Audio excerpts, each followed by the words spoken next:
Юра Ягудаев.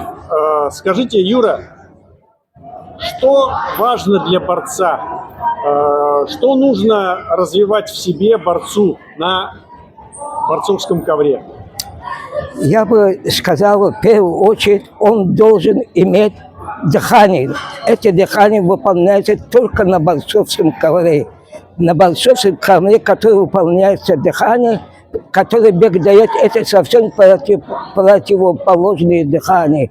То, что человек, борец, приобретает дыхание ковре, это совсем другое дело.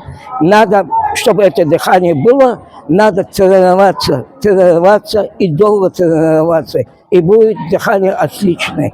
Когда дыхания нет у борца, борец устает. И поэтому надо с одним бороться, с другим бороться, с третьим бороться. Надо выкладываться. И чтобы это не сочковать. Чтобы не сочковать, надо тренироваться и приобретать хорошее дыхание, только приобретается на ковре. Всем мира и добра. Я вольную борьбу обожаю.